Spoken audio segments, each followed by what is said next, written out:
It's April 2nd here in our Southwest Ohio Zone 6B garden, and today I'm going to show you around outside what we've planted so far and how things are doing.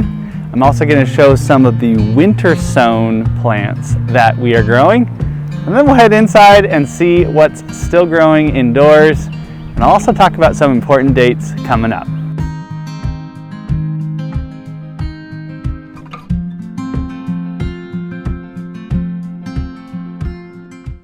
Right here we have our garlic. The garlic was planted last October. It's doing pretty well. It survived the winter.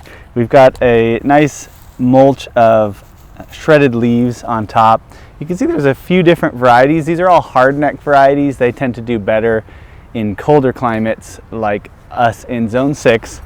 But you can see this variety, for whatever reason, is a little bit smaller. I can't remember which variety these are, but I'm really excited. We did great with our garlic last year. We're actually still eating it from our harvest last June, and it's one of our favorite things to grow. Underneath this fleece row cover, I have the onions. Now, we don't really need it for cold protection right now because it's actually about 80 degrees outside. That might sound nice for early April. It's actually not good. Anytime it's unusually warm, as you can see, very, very windy out. We have a lot of storms coming up, so wish us luck. Hopefully the garden survives the storms. Let's take a look at the onions. These were planted out March 8th. I'll put a link to our onion video there. So now that we got the cover off, here are all the onions. These were started from seed in January and planted out March 8th. You can see what I was talking about. They're getting hit by the wind here. The frost cloth actually does a pretty good job protecting them from wind as well. I'll come a little bit closer just so we can see the different varieties that we have. We've got a few different ones. These ones are Sierra Blanca. They are an intermediate day onion. We've got these Raza de Milanos, a purple onion, Patterson, which is kind of our go-to long-term storage onion. That's why we have 2 rows of that. Cabernet. We actually really liked the Cabernet, so we grew 2 rows of Cabernet as well. So you can see we've had really good growth on the onions in the 3-ish weeks they've been in the ground. All this new, nice, vigorous growth. One thing you'll see on your onions when you transplant them is oftentimes the leaves that were formed indoors, even with proper hardening off, they'll tend to kind of yellow and look a little bit stressed. As long as the new growth is doing well, don't worry about that. These are sort of tender leaves that were formed in the nice, comfy 70 degrees indoors. The new growth should be nice and vigorous. One other thing I do need to do is get these weeds out of here. Onions don't have very deep roots, and so weeding the onions is really, really important. Let me also show you the broccoli and other brassicas that we planted just about a week ago. Over here at the broccoli bed, these are spaced somewhere around 18 to 24 inches apart. 2 varieties we're growing. One is Green Magic, the other is Emerald Crown. These were the best that we found in our trial that we did last year when we grew a lot of different brassicas in the spring. We also just have a few cabbage over here. These are the Furrow cabbage. These did really well for us as well. In this bed we have our cauliflower. Our favorite white cauliflower is Amazing. This one's Clementine. It's sort of an orange cauliflower. And then Lavender is a really, really nice pink purple cauliflower. As far as when we plant these, we always have a target of actually right around now, around April 1st. But somewhere around the week before then, we start looking at the 10-day forecast. It just so happened that about a week ago, we had a string of really mild weather. It was relatively warm, and we're looking for nights that are sort of 40-ish or above. And we also had some light rain, which is kind of perfect transplanting weather. So we got these in about 1 week ago.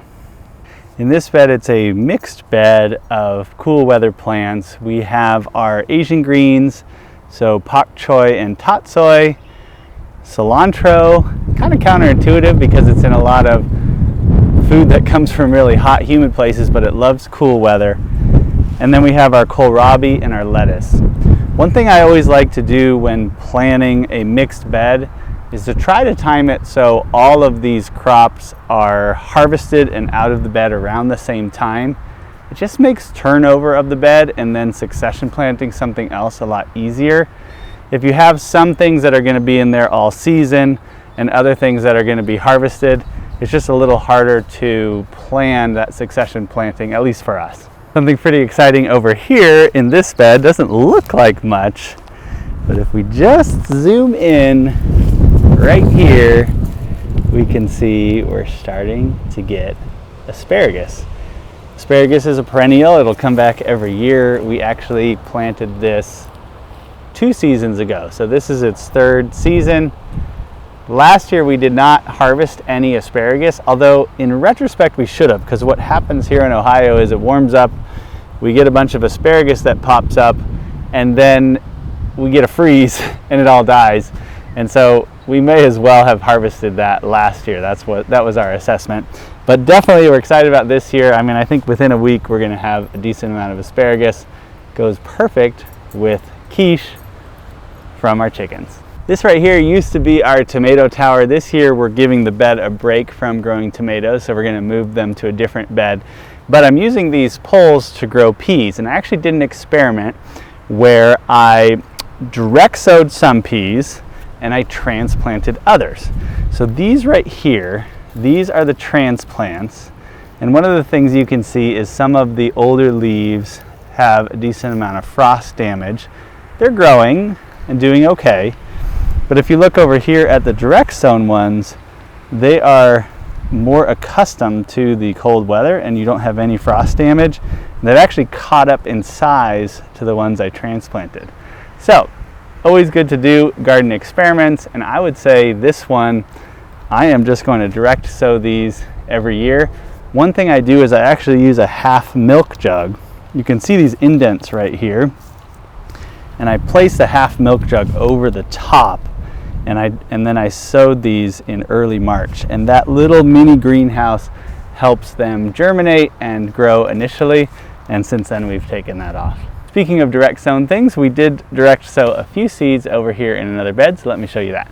I'm taking this row cover off this bed, but I wanted to show you how the row covers are attached. So we have these little greenhouse clips. We just got these on Amazon. They fit our half-inch EMT conduit really well. So you can see right here, I can just clip that on. We have different clips around just to hold it. You can see it's definitely needed with all the wind that we have. But let me show you what we've got growing in this bed. Another mixed bed with some direct sowings here. The first thing over here, these are our Ailsa Craig onions. And they're doing really well, but this is sort of what I was talking about, where the leaves that were formed indoors, they just, even with hardening off, they just are not very hardy to the cold, and they tend to get damaged. But you can see the new growth is doing pretty well. Other things we have in this bed, we've got radishes direct sown here. This is all spinach. Spinach, we have a pretty short window here because it tends to warm up really quickly and then bolt. We've got some mixed lettuce for cut and come again. Some bib lettuce here, we'll probably thin that to get bigger heads of lettuce. And then what we have right here are our carrots. If we kind of look down this way, we can see those are just popping up. We like to use pelleted seeds, so that way they're already spaced farther apart and you don't need to thin them. Let me show you one other thing over on this side. We've got just a few other types of plants in here. These right here are cilantro. So we've got those ones that I transplanted in the other bed. We'll harvest those first, and then these will be coming on. And then we have dill right here. The other thing that we're having in here is, I think, care of the squirrels. We have a lot of sunflowers popping up. Surprisingly, I did not think sunflowers could withstand such cold temperatures, but so far they've withstood down into the high 20s and they're still alive. So we might let them grow. Just a few more things to show you outdoors, and then we'll go inside. But one of those things are our winter sown perennial flowers. Let me show you those. One of the things we've really loved doing is winter sowing perennial flowers. So we usually will buy a lot of different varieties of perennial flowers, and we basically put them in old milk jugs. You cut an area right here, open things up, put a little soil in the bottom, and then just sow the flowers, usually sometime in February, I think is when we sowed these. And you do have to drill some little drainage holes on the bottom. And by the way, like and subscribe this video. Like and subscribe the video. Happy gardening, everyone. You just put them outside. A lot of perennials actually need something called cold stratification, where they actually do better if they have freezes and then thaws prior to germination. And so this one, for example, is white feverfew, and we'll see if we can get a shot of what those look like in there. And I'll also put just an image of what these will look like eventually when they become flowers. But gardening in general is really expensive. We have that video, I'll put a link to it, showing how much we spent on our garden. But this is actually one way you can save a lot of money, because you're buying a packet of seeds for about $3, and you're getting hundreds of perennials, which often will cost about $20 each. And so it's a really good way, if you have the time, to eventually kind of get your property with beautiful perennial flowers that come back every year. There's not a whole lot to see with the orchard, but I'll show you just what is waking up and what things look like at this point in early April. A little detour, not in the orchard yet, but one of the things we're excited about is the rhubarbs popping up, speaking of perennials. And we're growing that rhubarb right next to our strawberry patch, so we can have rhubarb strawberry pie. You can see, whoa, it's getting windy. You can see our strawberry patch is a little overgrown. These are supposed to be pathways. I was going to clear them, and I never did. And so what I'm going to see is I am just going to let these strawberries make strawberries, and then sometime midsummer I'll clear the pathways. Maybe we'll get a bigger harvest that way. Let's go check out the fruit trees. So the peach trees are just flowering and leafing out. We didn't get many flowers on the peaches this year. This is only their second season. So we planted these last spring as bare root plants. So we're really focusing more on shape and structure of the trees rather than fruit production at this point. Another tree we have that's just starting to wake up. This is a Montmorency sour cherry. You can see I've grown all of these stone fruit to an open center, which is sort of a vase shape. Let me also show you the apple trees and how far along they are. This is one of the many apple trees that we have in the orchard. This tree in particular is actually one that I've done a few videos on. So if you want to see what it looked like as it was growing, you can link back to our how to prune apple tree videos, and I'm pruning this particular tree. The apple trees are just waking up, and it does look like this is the third year for this tree. And one of the things about apples is they grow on spurs. So if we want to come in right here, a spur is a really short branch that ends in a cluster of flowers. So you can see all of these are spurs, and you can see the flowers just developing right there. Those will be the source of the apples. And the nice thing about apple trees, unlike peach trees, is those spurs stay, and you'll get new apples on the same spurs every single year. Whereas with peach trees, they flower on last year's wood, and so you need to constantly renew them. It's getting pretty windy. I think we might need to get inside, and we can look at what's going on in the seed starting room. We're down in the seed starting room now. Let me give you an update on what we have growing. So first of all of our peppers. You can see these peppers were started, I believe we started these the second week of March. So somewhere around March 10th or so. They're doing pretty well. One thing I'm trying to do this year is grow a more reasonable number.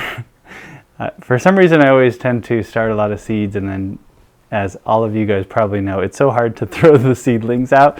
I end up with just a whole bunch of seedlings. So I do have extras, but way less extras this year. Other things that we have are our eggplant, and you can see these ones are bigger than the others. These ones here are the Orient Express eggplant, and last year these took more than 3 weeks to germinate, so I started these late February, earlier than normal, and then of course they germinated in less than a week. So now I have to make sure this doesn't get too big before early May when we can plant it out. One thing is I'll transition all of the plants that were eventually going to go in the garden to these 5-inch pots. A goal this year again is to have just a few select plants that we're actually going to transplant, and we'll get them in these 5-inch pots. They get pretty big. Within a month this thing will be really, really big. Other things that we have growing are our basil. These were started about 3 weeks ago. Nice little compact plants. This one's Prospera, which has a lot of disease resistance. And then we have a little variety. This one's our Thai basil. And then this one is a purple variety. Super pretty. Let's also look at a few new things that we're growing. One of them is right here. We've never grown these before. These are husk cherries, and seeds are really, really small. They take a little bit of time to germinate, and they don't really grow quite as fast as their cousin, the tomatillo. So the tomatillos, I haven't started those yet because last year they just grow so fast, even faster than tomatoes. So I'll be starting those in about a week. But the husk cherries, we're really excited about those. Let's look right behind me here. We've got a couple trays of zinnias. These are those more compact zinnias.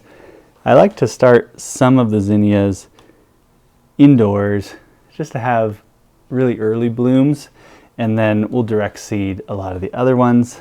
This is new for us this year. This is amaranth. Probably don't need this much amaranth because these are really big plants, but I'm planning on putting it sort of behind the fence line, and hopefully they'll be tall enough that they'll sort of peek over and we'll get a nice view of that from the garden gate coming in. We also have some dahlias. Dahlias you can grow from seed. These are these watercolor mix. The problem with growing dahlias from seed is you don't know exactly what they're going to look like. So it's a mix. It's going to be somewhere in that color range. Whereas if you buy a tuber, it'll be a clone of the plant, and so you'll know exactly what type of dahlia that you're going to get. So we actually have some tubers of some of the dinner plate, the bigger ones, coming, but it's nice to start a few from seed. It's really inexpensive, and these grew really well for us last year as well. Our micro dwarf tomatoes are just about done. I'm gonna probably put these to rest pretty soon because our other tomatoes are coming in. You can see these plants are about 4 months old now. They're just looking a little worse for wear. So I don't know if they have any disease, but if they do, I want to make sure they're not in here when we're growing our other tomatoes. Speaking of our other tomatoes, these just started popping up. I started these this weekend. I like the fluorescent lights for when I'm starting the seeds just those first couple weeks. I just took the humidity domes off of these, and I'm not sure if you can see it, but there are the first tomatoes coming in. We will probably do a more detailed video about how we grow tomatoes, varieties that we're growing, coming up here pretty soon. We were actually thinking of trying to do that today, but it just didn't come together. So that's what's already growing. What's coming next, we have all of our determinate tomatoes. This was actually our favorite last year, Paisano. So I usually start those about a week after I start our indeterminate tomatoes. The other things that we have are tomatillos. Like I said when I was talking about the husk cherries, tomatillos grow super, super quick. I actually haven't started these yet. I just have this all primed and ready. I'll be starting those this weekend. And then about a week after that, this whole bin is basically all of our cucumbers and melons. So those big seeds, these tend to grow really, really fast. So we start them about 3 weeks before they need to go outside. You can direct sow those as well, but I've found that they do well just having that head start there. The other thing that is true about those particular seeds is you've seen me lots of times start all of my seeds in these to-go containers. The exception are those cucumbers and those melons. They just get roots so quickly and have such a big root system really early that I actually like to start those in little pots instead. So that's about it for what's going on in early spring. Hopefully your gardens are doing well also. If you have any questions, please leave them in the comments. Thank you guys so much for following along. It's really humbling to see how many people are following us, and I'm hoping you have success in your garden this year. Happy gardening.